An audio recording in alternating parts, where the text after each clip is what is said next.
Assalamualaikum warahmatullahi wabarakatuh. Halo semua, kembali lagi bersama saya Kayla Novinsky. Nah, pada video kali ini kita akan membahas mengenai bab 13, yaitu failover and load balance. Nah, di sini kita masih pada bab MTCNA ya teman-teman. Lalu pada bab 13 ini terdapat 7 materi atau pembahasan, yaitu yang pertama konsep failover and load balance, yang kedua setting topology, yang ketiga konfigurasi failover, yang keempat konfigurasi load balance SCMP, yang kelima studi kasus berbeda bandwidth pada ISP, kemudian yang keenam konfigurasi load balance route rules, kemudian yang ketujuh yaitu konfigurasi load balance parallel mangle. Nah, ini kita langsung saja masuk ke pembahasan yang pertama, yaitu mengenai konsep failover and load balance. Nah teman-teman, failover dan load balance ini merupakan salah satu fitur yang ada di MikroTik Router OS. Untuk konsepnya sendiri, ketika sebuah company memiliki dua jalur ke internet atau sederhananya memiliki koneksi internet dengan menggunakan dua jalur ISP, maka fitur ini dapat digunakan. Nah, agar lebih mudah dipahami, di sini saya sudah memiliki topologi. Kalian bisa melihat terdapat satu router yang terhubung dengan dua ISP. Yang pertama terhubung ke ISP1 dan yang kedua terhubung ke ISP2. Untuk konsep failover, ketika ada dua jalur internet, maka nantinya satu jalur akan aktif dan satu jalur lainnya tidak aktif atau berfungsi sebagai backup. Misalnya seperti ini, apabila ISP1 mengalami masalah atau down, maka ISP2 akan siap menggantikan ISP tersebut. Jadi ISP2 sudah disiapkan sebagai backup dari si ISP1 ketika ISP1 ini mengalami gangguan atau down, teman-teman. Itulah konsep dari failover. Sedangkan untuk konsep yang load balance, itu nantinya kedua ISP dan akan aktif secara bersamaan. Jadi ketika router ini terhubung ke dua ISP, maka ISP1 dan ISP2 sama-sama aktif secara bersamaan. Itulah konsep dari load balance. Untuk menentukan klien atau customer akan melewati jalur mana, yang menentukan adalah si MikroTik Router OS itu sendiri. Nah, sekian pada pembahasan materi yang pertama. Kita lanjut ke pembahasan yang kedua, yaitu setting topology. Setelah kalian mengetahui konsep dari failover dan juga load balance, sekarang kita akan mencoba untuk setting topologinya, teman-teman. Nah, oke, di sini saya sudah menyiapkan sebuah topologinya. Nah, pada topologi ini terdapat dua router yang bertindak sebagai ISP. Nah, router utama berperan sebagai ISP1 dan router kedua sebagai ISP2. Nah, untuk kedua ISP ini atau kedua router tersebut masing-masing sudah terhubung ke internet. Selain itu, pada kedua router juga sudah saya konfigurasi IP statiknya. Nah, pada router ISP1 saya menggunakan IP 10.0.137.146. Kemudian pada router ISP2 saya menggunakan IP 10.0.137.147. Nah, di sini juga pada konfigurasi defaultnya saya sudah mengganti hostname masing-masing router. Yang pertama menjadi router ISP1 dan yang kedua menjadi router ISP2. Namun teman-teman, untuk interface yang mengarah ke router customer, keduanya belum saya konfigurasi. Oleh karena itu, di sini kita bisa langsung melakukan konfigurasi tersebut. Nah, saat ini saya belum bisa langsung masuk ke Winbox karena belum melakukan penyesuaian, maka dari itu kita buka command prompt terlebih dahulu. Lalu kita jalankan sebagai administrator atau run as administrator. Setelah itu, ini kita ketikkan perintah root add. Kemudian kita masukkan IP patokan dari SP-nya, yaitu 10.0.137.0 dengan netmask-nya yaitu 255.255.255.0. Nah, selanjutnya kita masukkan IP dari Pinet Lab-nya, teman-teman. Nah, ini untuk konfigurasi saya, IP yang digunakan adalah ini teman-teman, yaitu 192.168.83.128. Nah, oke, kemudian ini kita enter. Nah, di sini sudah berhasil ya teman-teman. Selanjutnya kita bisa langsung melakukan search aplikasi Winbox-nya.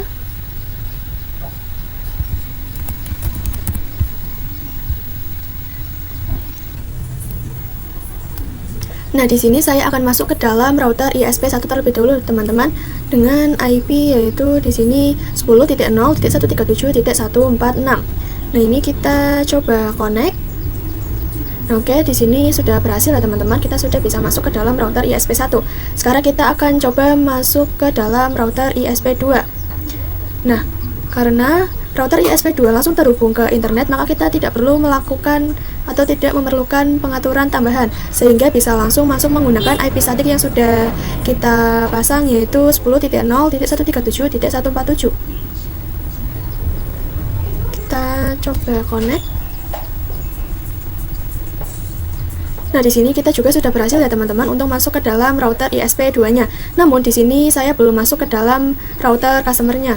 Nah, untuk router customer itu diperlukan fitur remote karena router tersebut tidak terhubung langsung ke ISP.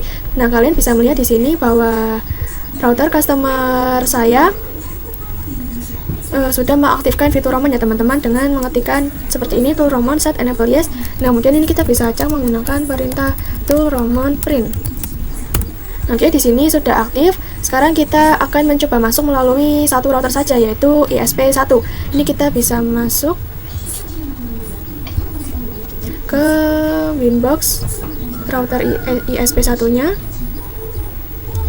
Lalu di sini kita bisa pergi ke menu tools. Lalu pilih Roman. Nah, ini kita bisa centang enable-nya. Kalau sudah bisa klik apply lalu oke. Nah, selanjutnya kita akan mencoba masuk ke router customer melalui router ISP1. Ini kita klik New Winbox, lalu masukkan IP dari ISP1-nya, yaitu 10.0.137.146. Lalu klik yang ini, Connect to Roman. Lalu kita tunggu. Nah, di sini sudah muncul router customer-nya teman-teman. Ini kita masuk menggunakan MAC address. Lalu kita klik Connect. Nah, oke, di sini saya sudah berhasil masuk ke dalam router customer melalui router 1. Seperti yang sudah saya jelaskan sebelumnya, IP yang mengarah ke router customer ini belum dikonfigurasi. Oleh karena itu, kita bisa langsung melakukan konfigurasinya. Nah, ini kita mulai dari router ISP1-nya terlebih dahulu. Ini kita kembali ke Windows router ISP1.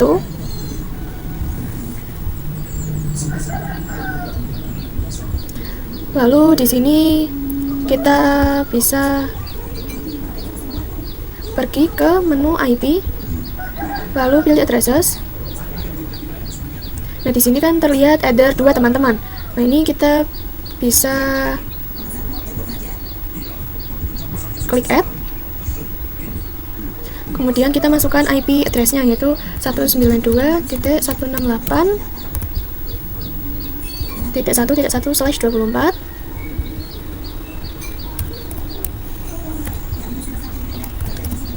Lalu untuk interface-nya yaitu header 2.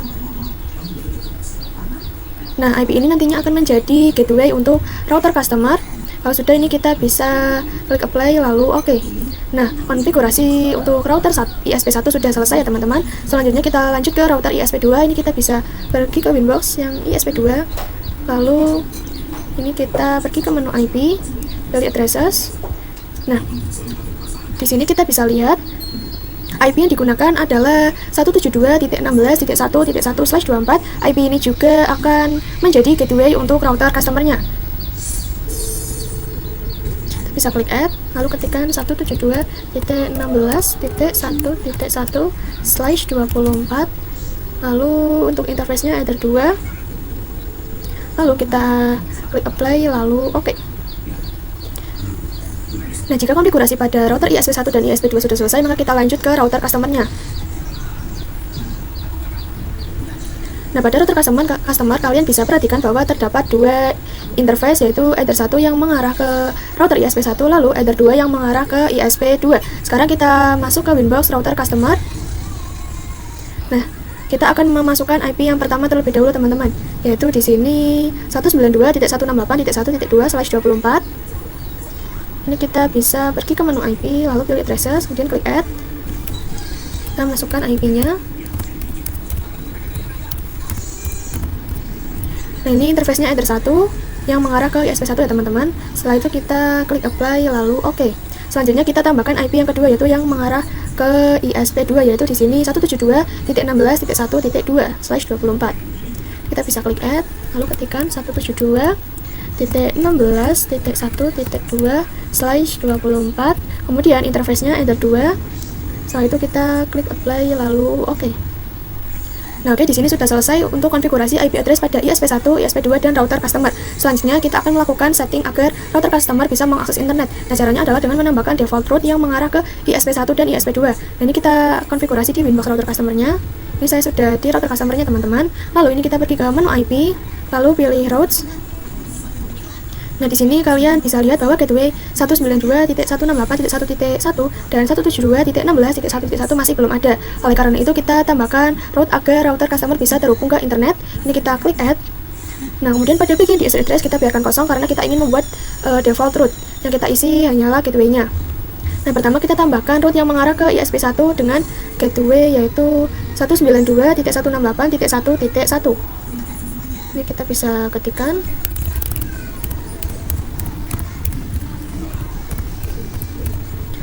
Nah, setelah itu kita bisa klik apply lalu oke. Kemudian kita tambahkan route yang mengarah ke ISP2 yaitu di sini 172.16.1.1. Kita klik add. Nah, pada bagian di address-nya kita biarkan kosong. Lalu pada gateway-nya ini kita isi 172.16.1.1. Setelah itu kita klik apply lalu oke. Nah, kalian bisa perhatikan di sini bahwa route yang mengarah ke ISP1 memiliki flag AS atau aktif statik, sedangkan route yang mengarah ke ISP2 memiliki flag S atau statik yang artinya tidak aktif. Ini menunjukkan bahwa jalur ke ISP2 saat ini tidak aktif. Inilah disebut dengan konsep failover. Seperti yang sudah saya jelaskan sebelumnya, di mana ketika terdapat dua ISP, maka satu ISP akan aktif dan ISP lainnya menjadi backup. Selanjutnya kita akan melakukan setting DNS yaitu DNS Google 8.8.8. Ini kita bisa pergi ke menu IP, lalu pilih DNS. Nah, ini akan nantinya kita bisa melakukan ping ke 88 atau google.com. Nah, pada bagian server ini kita masukkan yaitu 8.8. Kemudian ini tuh sebagai DNS Google. Setelah itu kita bisa klik apply lalu oke. Nah, di sini kita sudah mengonfigurasi IP DNS. Selanjutnya ketika router customer ingin mengakses internet, maka kita harus melakukan setting firewall NAT terlebih dahulu, baik di router ISP1 maupun di router ISP2. Hal ini dikarenakan router customer memiliki dua jalur yaitu ISP1 dan ISP2. Kita akan mulai dari router ISP1 terlebih dahulu. Ini kita bisa pergi ke Winbox router ISP1. Lalu ini kita pergi ke menu IP. Lalu pilih firewall. Pada bagian NAT kita klik add. Lalu pada tab general untuk chain-nya ini kita pilih SRC NAT. Kemudian pada bagian out interface ini kita pilih yaitu Ether 1 karena ini yang mengarah ke ISP yaitu Ether 1. Selanjutnya pada tab action ini kita pilih masquerade, lalu bisa klik apply oke. Setelah itu kita lakukan konfigurasi yang sama pada router ISP2. Kita masuk ke Winbox router ISP2, lalu pergi ke menu IP, pilih firewall. Nah, pada bagian NAT ini kita klik add, lalu pada tab general chain-nya yaitu SRC NAT. Untuk out interface-nya kita pilih Ether 1 teman-teman, yaitu interface yang mengarah ke internet. Kemudian pada bagian action kita pilih masquerade. Kemudian kita bisa klik apply lalu oke. Nah, setelah konfigurasi NAT pada kedua router ISP selesai, kita kembali ke Winbox router customer-nya. Sekarang kita akan melakukan pengujian koneksi internet. Ini kita buka new terminal. Kemudian lalu kita coba ping 88. Setelah itu tekan enter. Nah, perhatikan di sini sudah berhasil ya teman-teman. Selanjutnya kita coba ping google.com.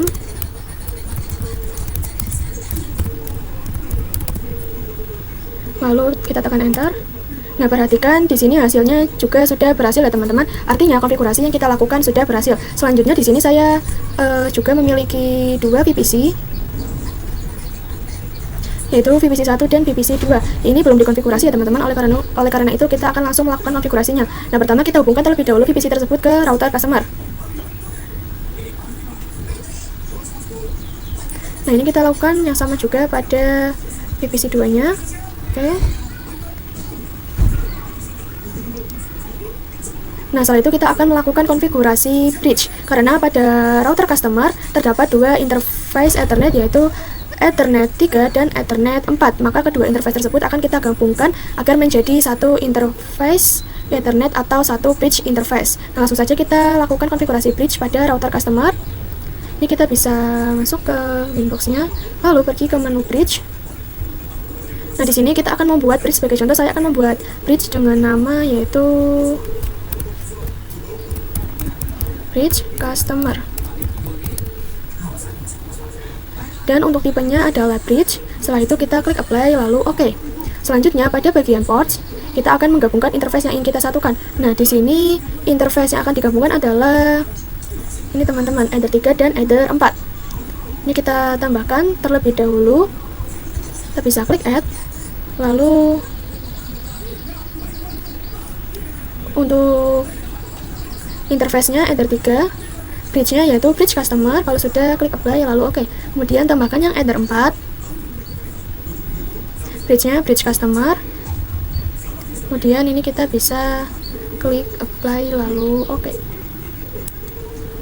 Nah, oke, di sini Ether 3 dan Ether 4 sudah menjadi satu interface bridge. Karena kedua interface tersebut sudah digabungkan, maka selanjutnya kita akan membuat IP address pada bridge yang sudah kita buat. Sebagai contoh, kita akan membuat IP yaitu 10.10.10.1/24. Nah, dengan konfigurasi ini nantinya VPC 1 dan VPC 2 akan mendapatkan IP dengan gateway 10.10.10.1.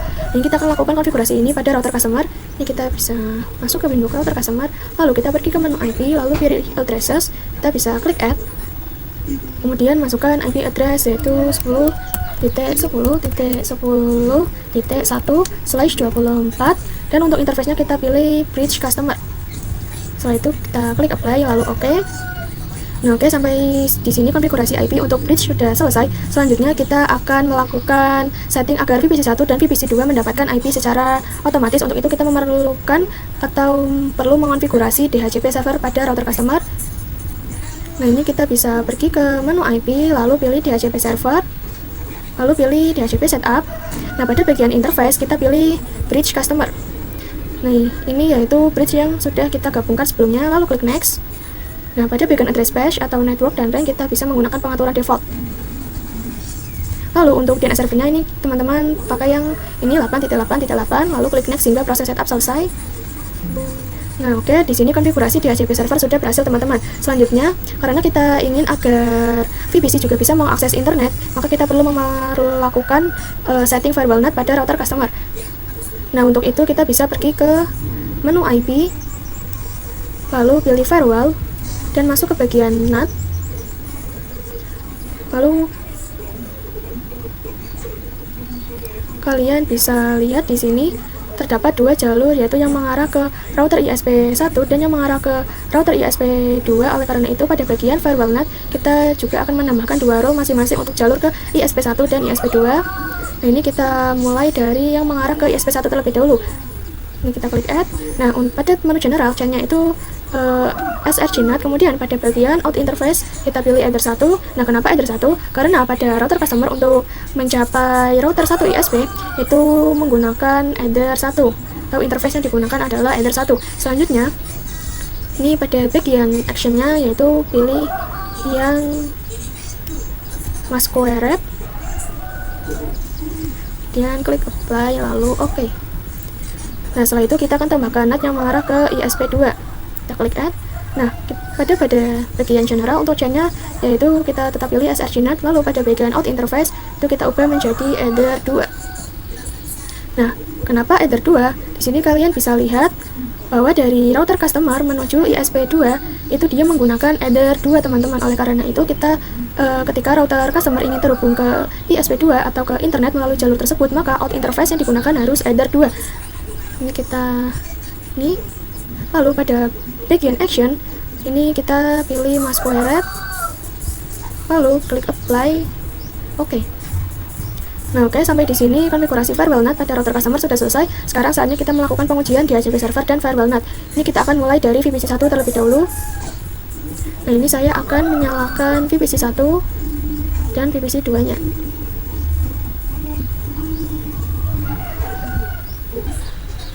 Nah, di VPC 1 kita akan melakukan request IP DHCP dengan perintah IP DHCP, lalu enter.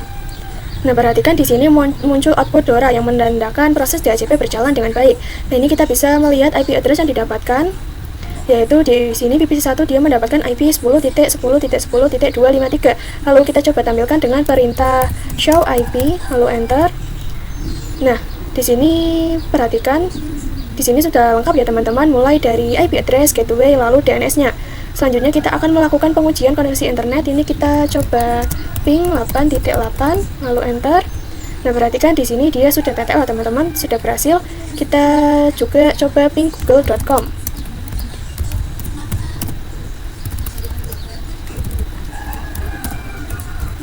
Lalu enter. Nah, perhatikan di sini juga sudah berhasil teman-teman. Artinya VPC1 sudah bisa mengakses internet. Sekarang kita lanjut ke VPC2. Nah, ini kita akan lakukan request IP DHCP terlebih dahulu. Ini kita ketikkan IP DHCP lalu enter. Nah, di sini juga muncul output DORA. Nah, pada VPC2 saya mendapatkan IP yaitu 10.10.10.254. Lalu kita coba cek dengan show IP. Lalu enter. Nah, oke, di sini juga sudah lengkap ya teman-teman. Selanjutnya kita langsung coba ping 88. Oke, di sini TTL, kita coba lagi ping youtube.com.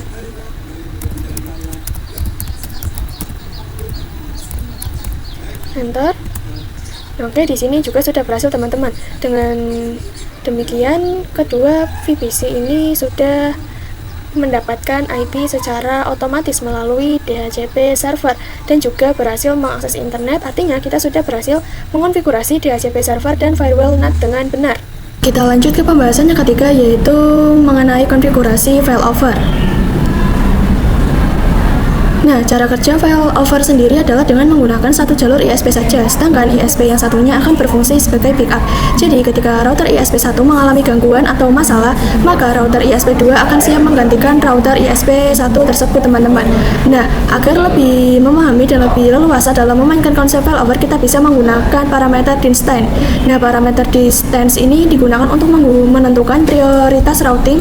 Nah, semakin besar nilai distance, maka jalur tersebut akan semakin tidak diprioritaskan. Nah, sekarang kita akan langsung mengimplementasikan failover.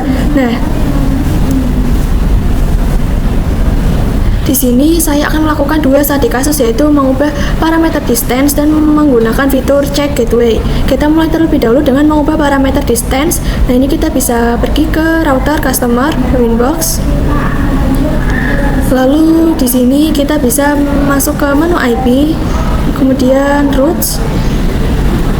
Nah, di sini teman-teman, kalian bisa melihat bahwa route yang aktif saat ini adalah yang mengarah ke ISP1. Oleh karena itu, saya akan mengubah parameter distance pada jalur ke ISP1 agar nilainya lebih besar, sehingga nantinya jalur yang aktif adalah router ISP2, teman-teman. Nah, ini kita klik route yang mengarah ke router ISP1. Lalu pada bagian distance ini kita ubah menjadi 10. Setelah itu kita bisa klik apply lalu oke.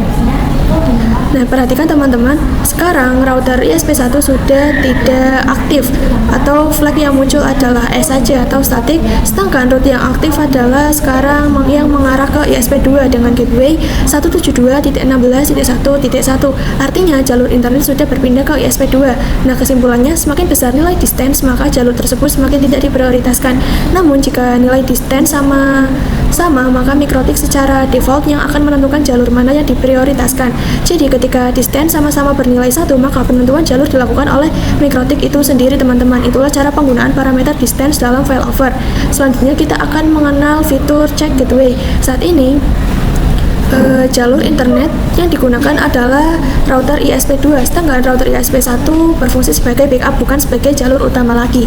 Nah, fitur check gateway ini berfungsi untuk memastikan bahwa gateway yang digunakan benar-benar aktif dan dapat diakses oleh klien. Jika gateway utama tidak dapat diakses atau mengalami gangguan, maka router akan secara otomatis berpindah ke gateway backup untuk menjaga konektivitas.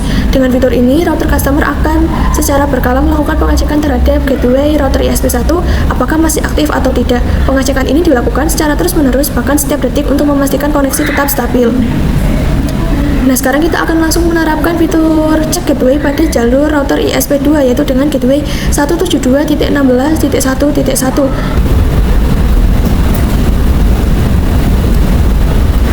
Nah, kalian bisa fokus pada bagian cek gateway ini teman-teman.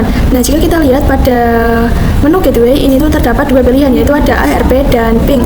Nah, pada pembahasan kali ini kita akan menggunakan ping agar router customer nantinya akan melakukan ping gateway setiap 10 detik sekali. Nah, setelah itu kita bisa langsung klik apply lalu oke. Nah, selanjutnya kita perlu melakukan simulasi gangguan dengan mendisable IP address pada router ISP2. Ini kita buka router ISP2-nya.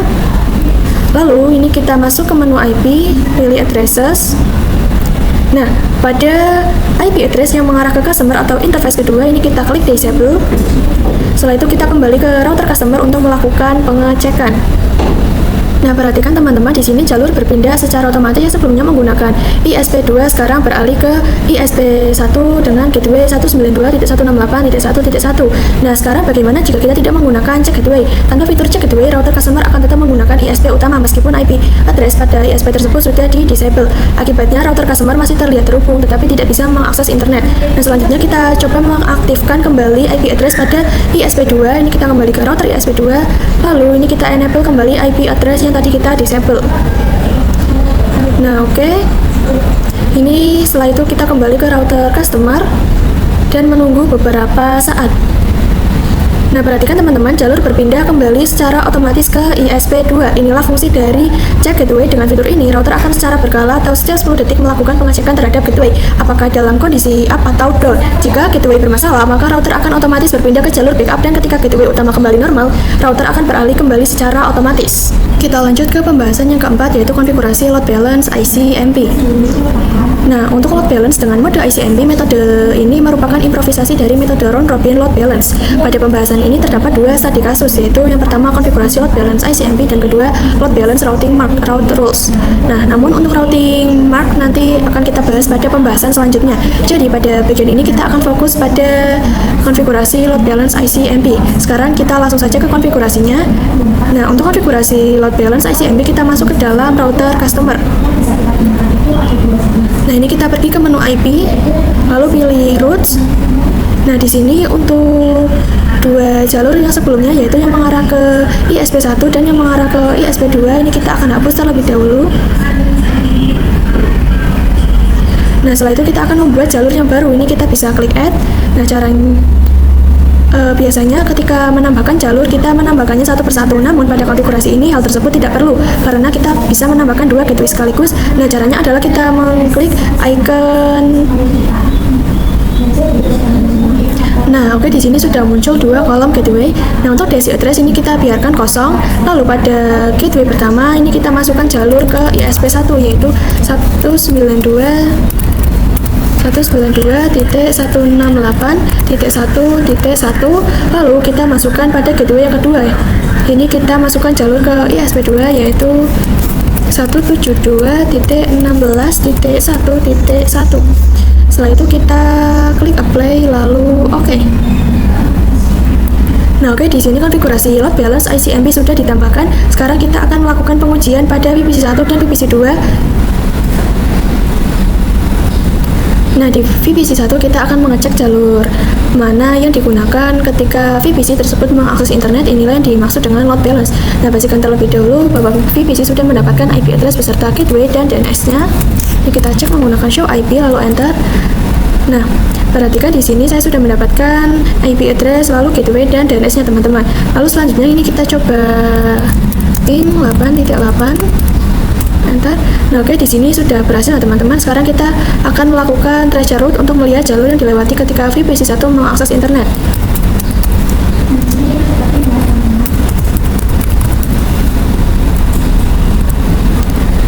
Nah, kalian bisa perhatikan di sini bahwa VPC1 ketika mengakses internet, jalur pertama yang dilewati adalah 10.10.10.1, yaitu IP dari router customer atau bridge yang sebelumnya sudah kita gabungkan. Setelah itu jalur berikutnya adalah 192.168.1.1. Ini yang merupakan gateway dari ISP1-nya. Nah, jadi ketika VPC1 ingin mengakses internet atau jalur yang dilewati adalah jalur ISP1, artinya dari VPC1 menuju ke internet, trafik akan melalui atau akan melewati gateway ISP1 terlebih dahulu. Setelah melewati jalur ISP1, barulah VPC1 dapat mengakses internet.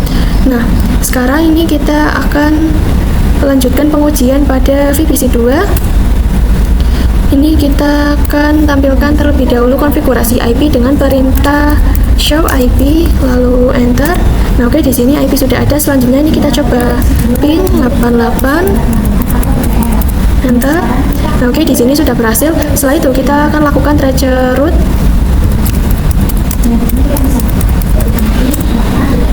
Nah, oke, kalian bisa lihat bahwa ketika VPC2 mengakses internet, jalur yang dilewati pada awalnya juga melewati ISP1.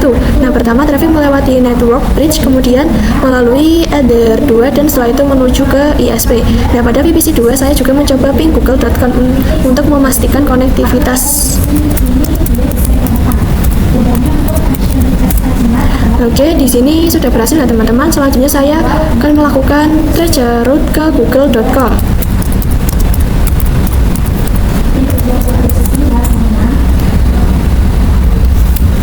Nah, setelah itu saya Ctrl+C untuk hentikan prosesnya. Nah, kemudian saya mencoba ping youtube.com.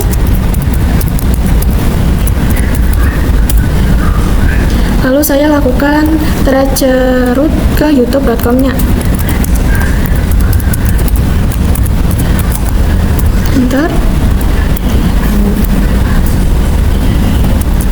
Nah, kalian bisa perhatikan hasilnya teman-teman. Ketika saya melakukan ping tracer route ke google.com, lalu jalur yang dilewati adalah ISP1, yaitu 192.168.1.1. Sedangkan ketika saya melakukan ping dan tracer route ke youtube.com, itu jalur yang dilewati adalah ISP2, yaitu 172.16.1.1.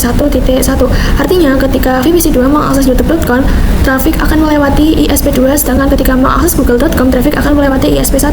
Perlu kalian ketahui teman-teman bahwa penentuan jalur ke internet sepenuhnya ditentukan oleh Mikrotik. Kita tidak bisa memastikan klien akan selalu melewati jalur ISP yang sama. Inilah yang disebut dengan round robin load balance. Dalam metode ini, pembagian jalur bersifat 50/50. Ada traffic yang dilewatkan melalui ISP1 dan ada juga yang dilewatkan melalui ISP2. Seperti yang kalian lihat, tracer route google.com itu dia melewati ISP1, sedangkan untuk tracer route youtube.com itu dia melewati ISP2.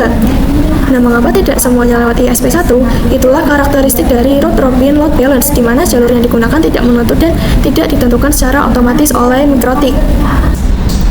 Kita lanjut ke pembahasan yang kelima, yaitu kasus perbedaan bandwidth pada ISP. Nah, pada pembahasan kali ini kita akan melakukan uji coba pada ISP dengan bandwidth yang berbeda-beda. Misalnya ISP1 memiliki bandwidth 2 Mbps, sedangkan ISP2 memiliki bandwidth 8 Mbps. Dengan kondisi tersebut, maka perbandingan load balance tidak lagi 50-50 teman-teman, melainkan menjadi 1:4. Nah, langsung saja ini kita buka router customer-nya, lalu pergi ke menu IP, kemudian routes. Nah, untuk konfigurasinya, route-nya sudah ada, ini kita klik 2 kali agar kita bisa ubah. Nah, oke, karena kita menginginkan perbandingan 1:4, maka pada bagian gateway kita perlu menyediakan 5 kolom gateway. Nah, caranya sama seperti sebelumnya, yaitu dengan mengklik icon penambahan gateway hingga jumlahnya menjadi 5, 3, 4, 5. Nah, oke. Nah, setelah itu untuk pengisiannya gateway pertama ini kita isi dengan gateway ISP1 teman-teman. Lalu untuk gateway kedua hingga kelima ini kita isikan dengan gateway ISP2, yaitu 172.16.1.1.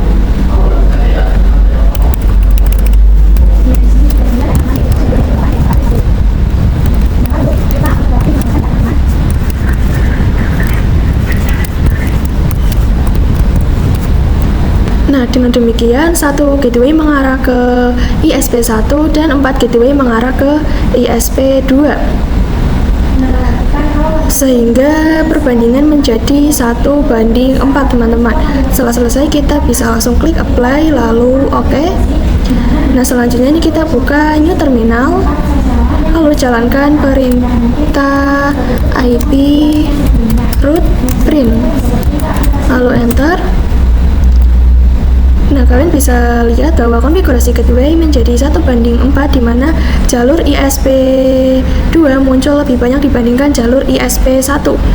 Nah, langkah berikutnya kita akan melakukan trace route langsung dari MikroTik. Nah, caranya ini kita pergi ke menu Tools, lalu pilih trace route. Nah, pada bagian trace route ini kita masukkan IP DNS Google-nya, yaitu 8.8.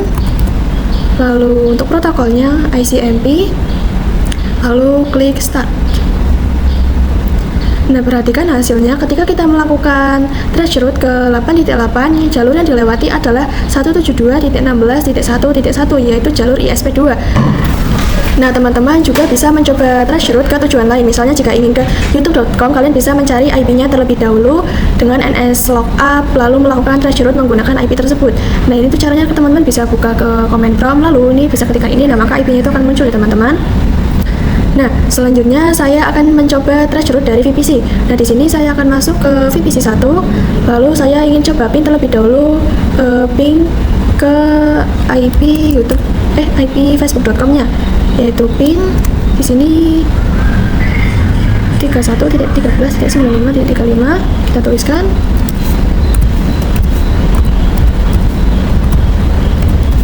Mantap. Nah, oke, di sini hasilnya TTL ya teman-teman. Lalu kita lanjutkan dengan trace route ke IP tersebut.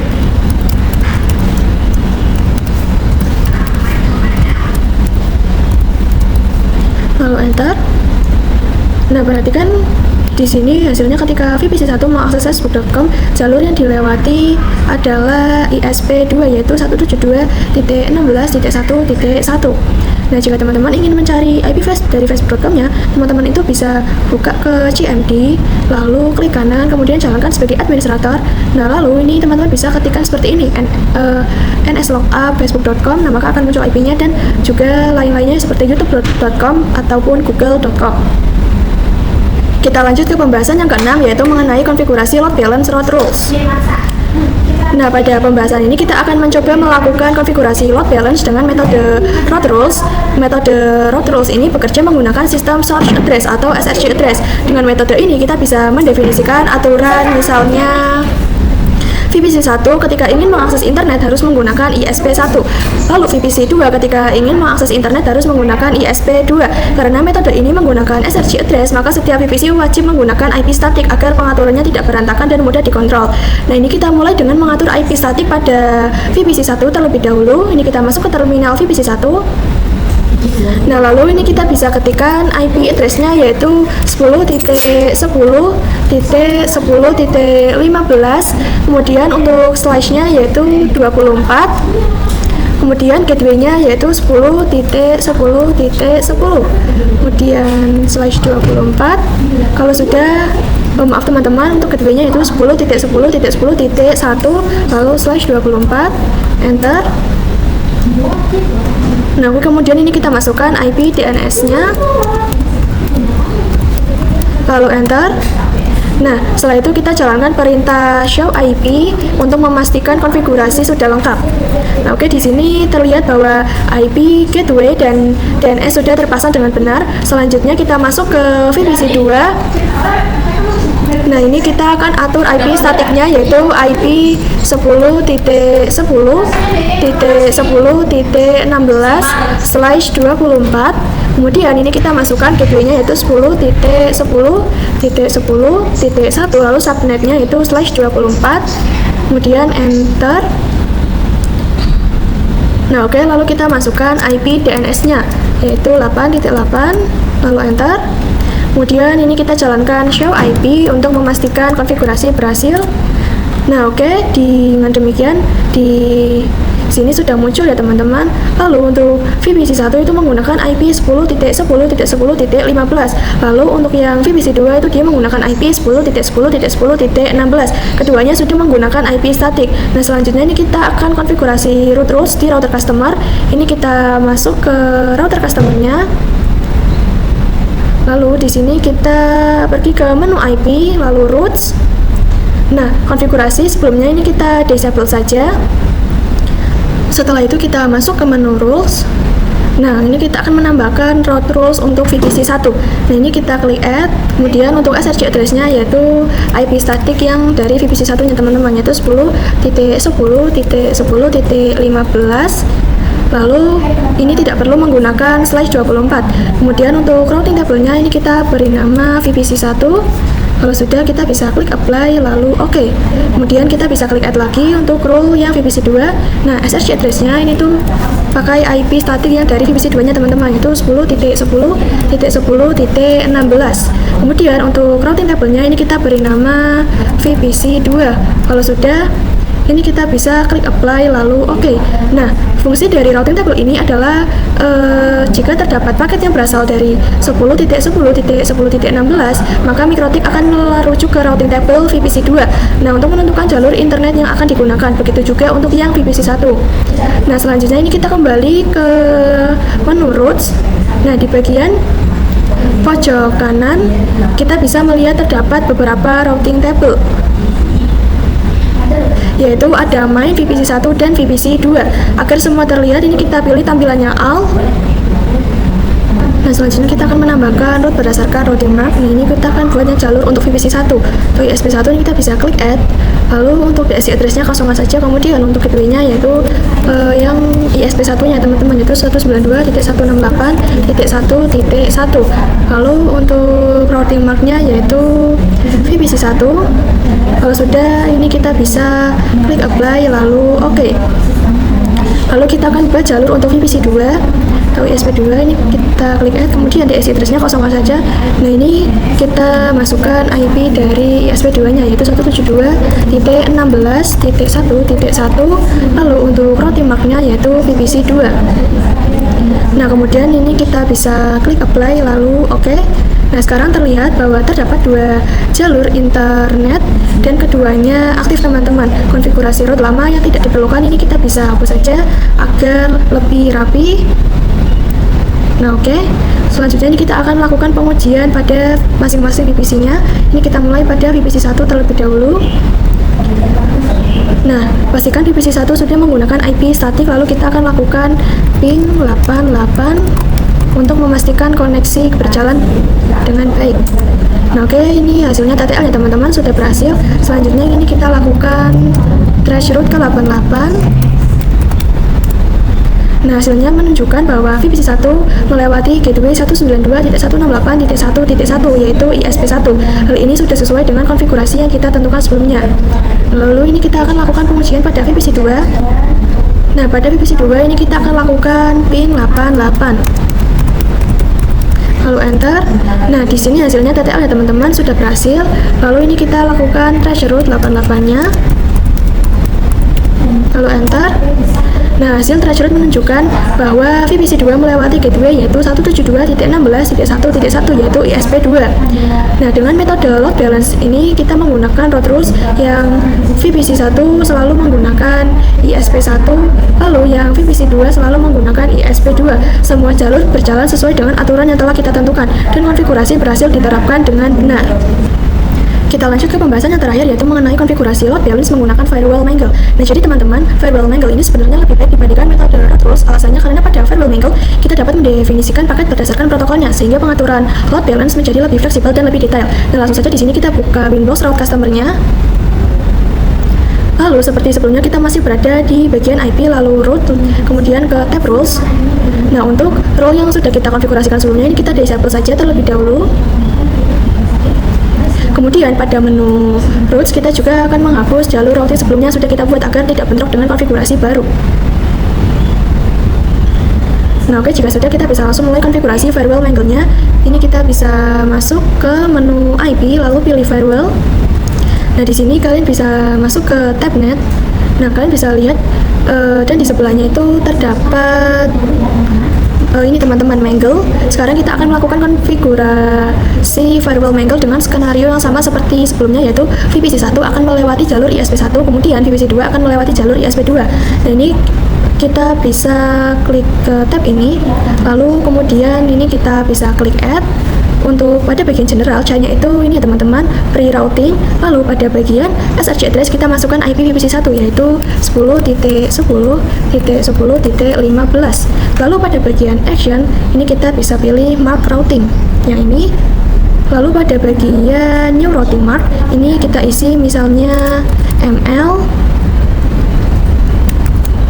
strip ISP1. Lalu kita bisa klik apply, oke.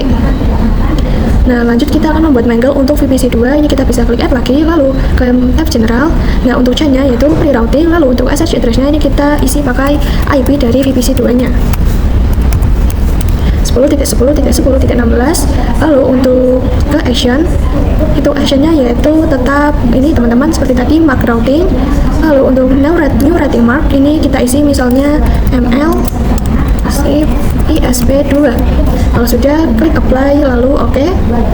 Nah, setelah tab ini berarti kita sudah selesai melakukan penandaan routing menggunakan firewall mangle. Selanjutnya ini kita perlu menambahkan jalur routing sesuai dengan routing mark yang sudah kita buat. Ini kita bisa masuk ke menu IP lalu pilih routes. Nah, untuk root yang VPC1 ini kita bisa klik add, lalu DSI address-nya biarkan kosong. Lalu untuk gateway-nya ini kita isi 192.168.1.1. Ini merupakan gateway dari ISP1-nya. Kemudian untuk routing mark-nya ini kita bisa pilih yang ML ISP1, lalu klik apply dan oke. Nah, karena VPC1 ditandai dengan routing mark MLISP1, maka saat VPC1 mengakses internet, trafiknya akan diarahkan melalui ISP1. Ini lanjut untuk yang root VPC2-nya, klik add, lalu DSI address biarkan kosong. Kemudian untuk gateway-nya kita masukkan 172.16.1.1. Nah, ini merupakan gateway dari ISP2-nya. Lalu untuk routing mark-nya ini kita bisa isi yaitu MLISP2. Lalu kita bisa klik apply dan oke. Nah, sekarang di sini sudah terlihat dua jalur ISP dan keduanya aktif. Ini kita akan langsung saja melakukan pengujian pada VPC1. Nah, setelah itu ini kita akan lakukan ping 88. Lalu enter. Nah, di sini berhasil teman-teman. Lalu kita akan lakukan ini dredge root yang ke 88. Lalu enter. Nah, hasilnya menunjukkan bahwa VPC1 melewati gateway 192.16.168.1.1 yaitu ISP1. Artinya konfigurasi firewall mangle untuk VPC1 berhasil. Selanjutnya kita masuk ke VPC2. Nah, lalu ini kita akan lakukan ping 88. Nah, oke, di sini hasilnya TTL. Kita sudah berhasil. Kemudian kita lanjutkan dengan trace route ke 88-nya, enter. Nah, hasil trace route menunjukkan bahwa VPC2 melewati gateway yaitu 172.16.1.1 yaitu ISP2. Ini berarti VPC1, ISP1, lalu VPC2, ISP2 semuanya berjalan sesuai dengan konfigurasi yang kita tentukan. Nah, sebenarnya untuk pengujian hasilnya hampir sama seperti metode root rule sebelumnya. Namun pada pembahasan ini tujuan utamanya adalah untuk menunjukkan perbedaan cara konfigurasi antara root rules dan firewall mangle. Kedua metode ini berbeda secara konsep dan implementasi, tetapi secara umum firewall mangle lebih unggul karena dia itu lebih fleksibel dan bisa mendefinisikan paket berdasarkan protokol. Kemudian juga dia lebih banyak digunakan dalam skenario jaringan yang lebih kompleks. Kurang lebih seperti itu penjelasan mengenai konfigurasi load balance menggunakan firewall mangle. Sekian pembahasan pada bab 13 ini. Apabila terdapat kekurangan mohon maaf. Terima kasih. Wassalamualaikum warahmatullahi wabarakatuh.